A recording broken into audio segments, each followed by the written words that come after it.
It's confirmed as we are now just hours away from free agency officially opening up. We have some massive reports and massive updates surrounding the future of multiple Celtics, including one in particular that has fans fired up. We'll break down these reports and discuss it. This changes everything for the outlook of the offseason for the Celtics. Stay tuned for that in this episode, as well as a few other things, folks. Before we get into it all, if you're part of the percentage right, subscribe to the channel, make sure to hit the subscribe button. We're going to have tons of videos covering everything Celtics related today. Folks, let's just dive right into it. There's also a little tidbit at the end that you're going to want to stay tuned for. So make sure you stay tuned to the end of the video. Folks, lots to go over. Let's just start with this. There is a ton of reports that have dropped today, and the future of Luke Kornet is now in jeopardy, according to multiple sources. Now, let's kind of start from the beginning and then go past it here. So you can see this here 23 hours ago report. The Clippers and Spurs all have interest in Luke Kornet heading into free agency per Jake Fisher. So this is kind of the report that started it all. We know that the Lakers, there's other teams like the Lakers as well who are interested in a center. And of course, the Clippers and the Spurs. There's so many teams that are interested in centers that it's going to make it very difficult for the Celtics to retain him. However, you rewind and you think back to what Brad Stevens said there recently, and he came out and basically said that they want to keep Al Horford or Luke Kornet or both if possible. However, in order for that to happen, according to multiple reports here, things are going to have to make you're going to make a big splash here. So Boston would need, according to Mark Stein, to trade Anthony Simons or Sam Hauser to even have a shot at re-signing Luke Kornet. So it seems now, and of course we'll have videos covering the Anthony Simons stuff, but it seems now that the future of Luke Kornet is very much in jeopardy, and he could sign with another team as early as, of course, tonight at 6 p.m. Eastern. I think there's an extremely good chance at this point that Luke Kornet is not going to be a Boston Celtic next year, and same with Al Horford, who we also have an update on later in this video. Because you would have to make moves. Now, of course, there is a chance in Anthony Simons they do trade him or they trade Sam Hauser. The rumblings as of late have been that they're going to keep Sam Hauser, at least for now. And then, of course, for Luke Kornet, you have to open up some spots for some salary and things like that to be able to re-sign him. And trading Anthony Simons is not an easy task. We know that it's going to be a little bit. I'm sure there is some team out there, but if you're Brad Stevens, you want to make sure you maximize the value of not only, the players that you got back in the trade for Jrue Holiday and Kristaps Porziņģis, but of course, if you're resending them out. And this is pretty big news here. You would have to trade one of the two. And here's the full quote. Keeping Luke Kornet is looking less and less likely, per Mark Stein. Spurs are eyeing Kornet and could use their full MLE to sign him, which is absurd. Boston is just $5 million below the second apron. We need to trade Simons or Hauser to even have a shot. So, and again, this all stems back from the apron stuff. It's taken a crazy toll on this offseason for every single team, especially the Boston Celtics. But if the Spurs are willing to offer him $14.1 million, I don't see a world where the Celtics go out and do that. Now, of course, the Celtics at this moment don't have a center. They are without a center. And I mean, really, without a starting center in the NBA. I'm not saying Luke Kornet is a starting center either, but if you have to trade Anthony Simons, let's say, to open up a spot for Luke Kornet, and then you're paying Luke Kornet $14.1 million, the MLE, whatever.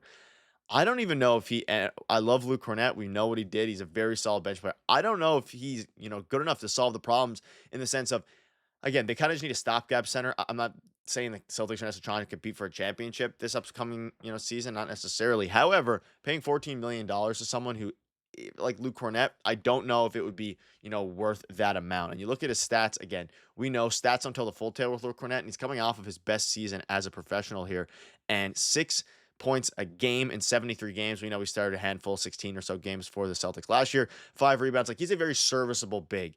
Is he someone that, the Celtics should go out of their way and make multiple moves in order to accommodate? I don't know. Let me know down below in the comment section. But I feel like the Celtics' number one goal right now, I mean, DeAndre Ayton is now a free agent. They have a golden opportunity there if they want to take a shot. His work ethic, his motor, his abilities are still a little bit in question, especially since signing that big contract. But for Luke Kornet, like, I'm pretty confident now that his time as a Celtic has come to an end, despite Brad Stevens saying they want to bring him back. So you'd have to do a lot of different things here, and I still think they could trade Simons, they could trade Hauser, and you could probably get positive assets back for Sam Hauser. But all of that to, re-sign Luke Kornet, I'm not entirely convinced that Brad Stevens in the front office wants to go out and do that. I'm not entirely convinced that that's something that is high up on their priority list. And there's a bunch of teams that, want him, like the Clippers, the Lakers, I'm sure are interested, the Spurs, all these different guys, and all these different teams, rather. it makes things more interesting for Luke Kornet. But at the end of the day, we can all be happy with the fact that, Luke Kornet came to Boston, a bit of a fan favorite at times, like a very solid, well-deserved contract here, assuming he gets the $14.1 million MLE elsewhere. I'm personally fine with letting him leave if he's getting paid that much. Like on a very cheap deal, sure, bring him back. But the Celtics need a starting caliber center anyway at this point. And of course, they have some center options they can use, Neemias Queta, guys like that.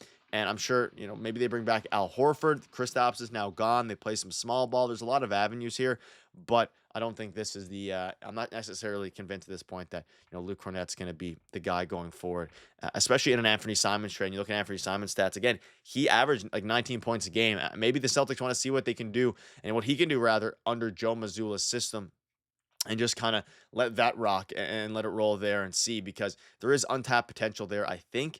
But again, they're trying to shed salary. They're trying to get under the luxury tax. We've known that for a while now. In order to do that, they're going to have to trade one of Simons or Hauser or both of them.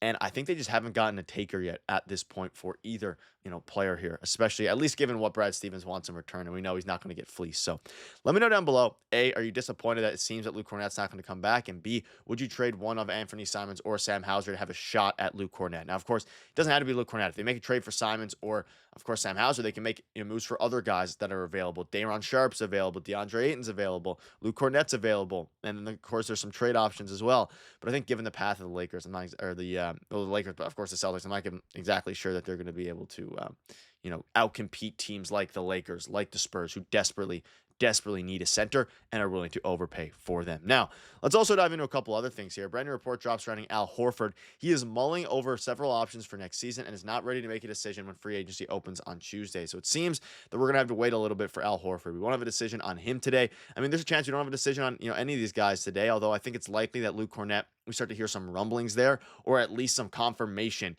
that one of them is going to be gone, right? Whether that be Luke Kornet, whether that be a trade that happens for Anthony Simons, like I mentioned.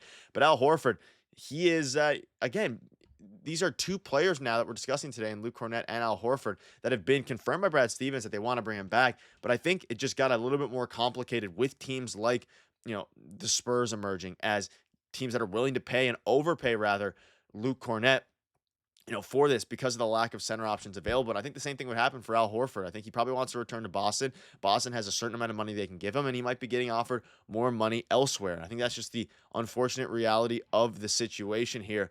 And it's going to be extremely, not necessarily difficult, but it's going to be a complicated process here for Brad Stevens to go ahead and put, his best foot forward to make sure that everyone gets, sorted out here. A lot of teams interested in both these guys. Let me know down below what your thoughts are. One quick thing before I wrap up.